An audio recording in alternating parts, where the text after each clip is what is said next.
Hi guys, this is Carrie again with Fullerton Professional Organizing. Now, what if the clutter in your home, the overwhelm in your business, and the noise in your faith, your heart, your mind are all pointing to the same issues? Not lack of discipline, not lack of systems, but lack of being led, shepherd led order. Now, this video is going to be based off of Psalms 23. This is the original message. Well, let me rephrase that. My pastor preached on being led by the shepherd Sunday morning, and I started thinking about what it would look like if we used that to declutter our faith, home, and business. And then I thought, well, what about the prayer in Matthew, the Lord's Prayer? So last week, I did a video on the Lord's Prayer, decluttering our faith, home, and business. So now, with our original intent, I thought I would go ahead and do the video Psalms 23. And this is one of the most quoted passages in the Bible, but rarely lived out practically. So today I want to show you how Psalms 23 teaches us to declutter and organize our faith, our homes, and our work God's way, not for perfection, but for peace in our life. Okay? Now, Psalms 23 is not a comfort poem, it's a governing framework. It answers questions like, who leads my life? Who decides what stays and what goes? Where does my security come from? Am I stewarding or controlling? Now let's walk through this psalm slowly and let the shepherd speak in God's word. Now, the Lord is my shepherd, which establishes authority before organization. A shepherd leads. Sheep do not self-govern. Clutter often shows up when we try to lead our own lives. Our schedules, our finances, our businesses, and our homes. Faith, home, and business. Sorry about the hand. I tend to be using my hand a lot in these videos. Decluttering begins with a decision. Who is in charge here? Me or God? Now, faith. What voices are leading you? Home. Who decides what belongs? Peace or pressure? Business. Is God the owner or just invited in? Until leadership is settled, organization just won't last. Remember, we've talked about this. Everything in this world belongs to God. None of it really belongs to us. We are only stewards walking through until heaven calls. So the next part we're going to talk about is I shall not want. What does that mean? Do we really believe that? Decluttering security. Want is not about lack, it's actually about fear. Most clutter is stored anxiety. Just in case, what if I need this? What if God doesn't come through? Do we trust that he will provide all we need? Psalms 23 confronts scarcity thinking or scarcity mindsets. When the Lord is our shepherd, you do not need backups for God. Now, sometimes part of stewarding is to have some backup. But do we really, how much backup do we actually need? Do we just need an extra package of toilet paper like in COVID? Or do we need a whole closet full of extra toilet paper? Okay, I had to pull that one out. That one is something that we know very well. So, where do you fear you're not going to have enough? What are you keeping out of fear? Are you chasing income instead of obedience?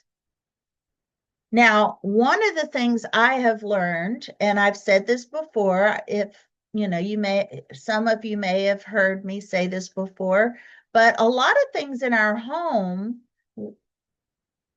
we can let go of, because if we need it again, we can probably just drive to the next thrift store or Goodwill and pick up another one for real inexpensive. Now, scarcity clutters, trust simplifies. Now, the next section is he makes me lie down in still waters. Rest is also a system. Notice the language. He makes me lie down. We resist rest. We think we have to hustle. We have to grind, hustle, grind. So God enforces it. Resist rest, so God, we resist rest, so God reinforces it. Stillness is not laziness. It's spiritual alignment. Remember, his yoke is easy. Our burdens are light because his yoke is easy. Faith, silence declutters the soul. For your home, clear spaces for rest, not storage. Business, simple systems beat frantic productivity. If your life has no still waters, no rest, clutter will multiply. Now, the next part is he restores my soul. Heal before you let go. Some clutter is grief, spiritual clutter, burnout. Some is identity confusion. God restores before he redirects. Faith, let God heal disappointments. At home, release items tied to pain with grace. Now, in your business, heal from bad clients and people pleasing. Unhealed pain always creates clutter, spiritual clutter. Now, the next section is he leads us in paths of righteousness. Now, narrow paths, clear lives. God's paths are narrow on purpose. He wants us to choose it. He doesn't want to be we are not forced to follow him and trust him and be led by him. He wants us to make a choice, to choose it, to trust it. God's paths are narrow for that reason. One purpose per space, one calling per season, one clear message. In our faith, obedience simplifies decisions. At home, every item must have a purpose. In business, one audience, one offer, one mission. Righteous paths are uncluttered by design. Now, the next part is, though I walk through the valley. Now, we've all walked through the valley at some point or another. It doesn't mean we've failed.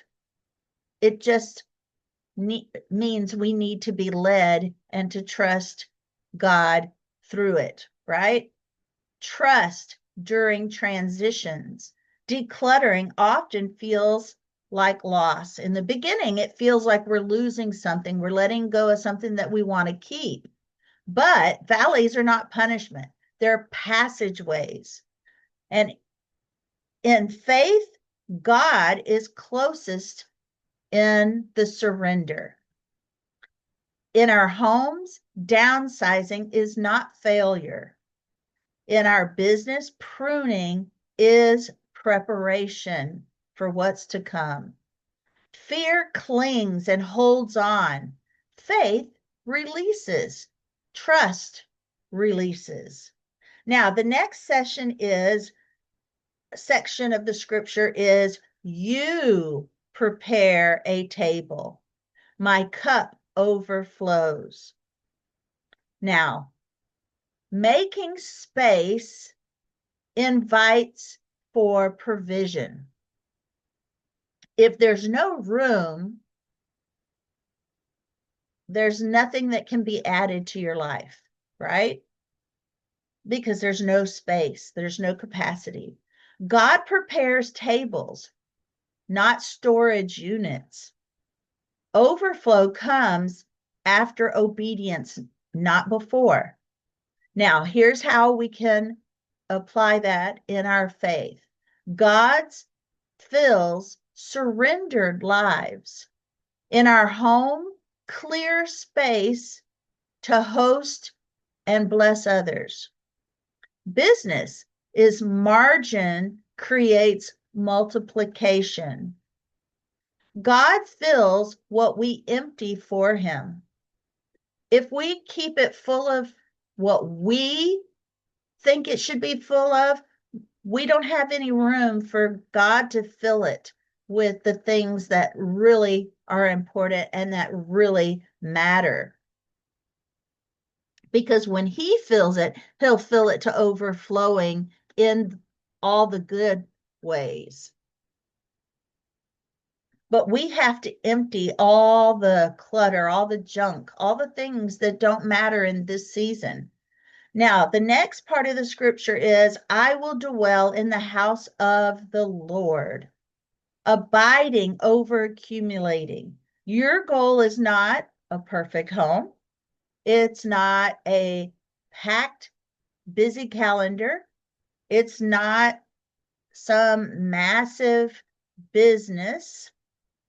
Your goal is his presence, his peace, and your faithfulness. You're a dwelling place, not a storage unit. A storage unit has to constantly be paid for, but God has already paid for our peace. Now, let's go ahead and pray so that we can internalize some of this and the Lord will help us. Lord, you are my shepherd. Order my faith, order my home, order my work. Remove what doesn't belong. Restore what you desire. Teach me to trust instead of control. I choose your way to life. Amen. We have to learn to trust him and to steward what he provides.